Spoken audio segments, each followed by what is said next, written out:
कर्नाटकातील हुबळी मुक्काम पोस्ट सौंदत्ती येथील कुमारी नेहा निरंजन हिरेमठ हिची एकतर्फी प्रेमातून हत्या झाली। या गुन्ह्यात असलेल्या मुख्य आरोपीस त्वरित शिक्षा द्यावी या मागणीकरता अखिल भारतीय हिंदू महासभेच्या वतीने सोमवारी जिल्हाधिकारी यांना निवेदन देण्यात आले। समस्त वीरशैव लिंगायत समाजाच्या वतीने हुबळी येथे झालेल्या नेहा हिरेमठ याच्या निर्गुण हत्येचा आम्ही निषेध करण्यासाठी सगळे संघटनेचे इथे एकत्रित आलेलो आहोत।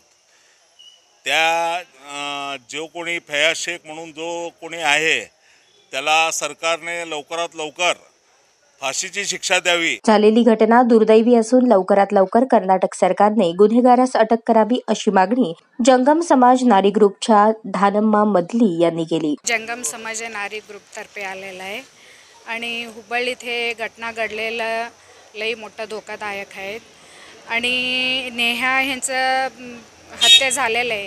ह्यांच्यावर लवकरात लवकर निर्णय घ्यावा आणि त्यांना शिक्षा फाशी सजा व्हायला पाहिजे। सोलापूरकरांच्या भावना केंद्र आणि राज्यापर्यंत नक्कीच पोहोचवणार असल्याची हमी जिल्हाधिकाऱ्यांनी दिल्याची माहिती बजरंग दलाचे सुधीर बहिरवाडे यांनी दिली। एका नेहा हिरेमठ या मुलीला एका जिहादीने लव जिहादला तिने बळी पडली नाही म्हणून तिची भोसकून हत्या केली। हे लव जिहादचे एवढे विषय वाढत चाललेले आहेत। आज तिची भोसकून हत्या केली असे कितीतरी मुली आहेत की त्यांची हत्या झालेली आहे किंवा लव जिहादला अडकलेले आहेत, ते समोर येत नाहीत। आज आपल्या सोलापुरात परवा पोलिसाचं रेकॉर्ड निघालं तर 3-3.5 वर्षामध्ये 1000 मुली बेपत्ता आहेत, म्हणजे त्यांचा पत्ता नाही। पण ज्यांचा पत्ता सापडलेला आहे असे कितीतरी मुली लव जिहादला बळी पडलेले आहेत की त्यांनी आहेत सध्या, पण ते समोर येत नाहीत। अशी किती जणांची संख्या आहे। मग ही नुसते सोलापुरातली संख्या, कर्नाटकमध्ये याचा उद्रेक झाला। कर्नाटकमध्ये ही जी मुलगी हत्या केली ती काँग्रेसच्या एका नगरसेवकाची मुलगी होती।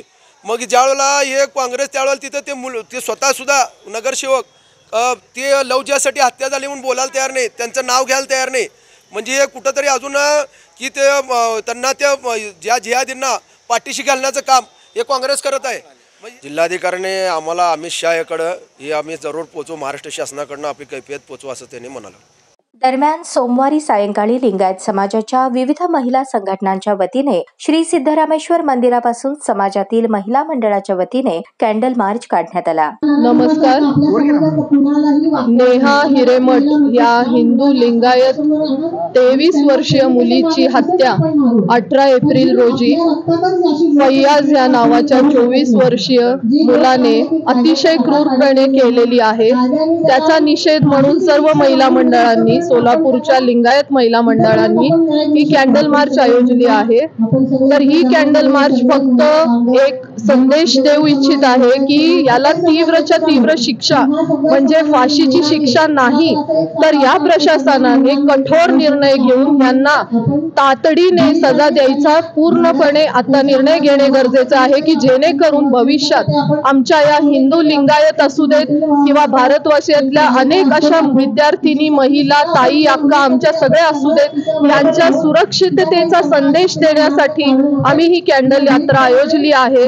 तरी इथून पुढे मी या प्रशासनाला निवेदन करू इच्छित आहे की तुम्ही लवकरात लवकर याची कठोर कारवाई करून या फयाजला अतिशय कठोर शिक्षा देऊन इथे आपल्याला सगळ्यांना, सगळ्या महिलांना ही श्रद्धांजली नेहाला खरी द्यायची आहे। ती तेव्हाच संपूर्ण होईल जेव्हा या फयाजला पूर्णतः शिक्षा होईल।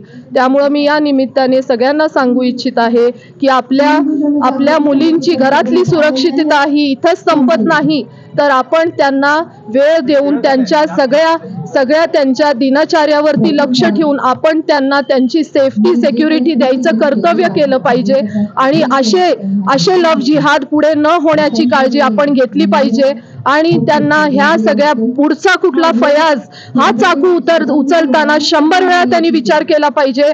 अशी कठोर शिक्षा जर ह्या प्रशासनाने नाही दिली तर आम्ही महिला त्याच्या झिपऱ्या ओढून त्याला इथे दगडांनी ठेचण्याचं धाडस ठेवतो। हाच संदेश मी देऊ इच्छित आहे की तातडीने लवकरात लवकर त्याची सजा देऊन या महिलांना सगळ्यांना न्याय द्यावा हीच इच्छा। धन्यवाद। या कॅन्डल मार्चमध्ये तमाम सोलापूरकरांनी सहभागी व्हावे असे आवाहन अक्कनबळग महिला मंडळ, महाराष्ट्र वीरशैव सभा महिला आघाडी, वीरशैव लिंगायत प्रतिष्ठान महिला आघाडी, शंकरलिंग महिला मंडळ, दानेश्वरी महिला मंडळ, अक्कनबळग महिला मंडळ, मड्डीवस्ती, बसव केंद्र, वीरशैव महिला बिझनेस ग्रुप, वीरशैव विजन महिला आघाडी या संघटनेच्या महिला सहभागी झाल्या होत्या.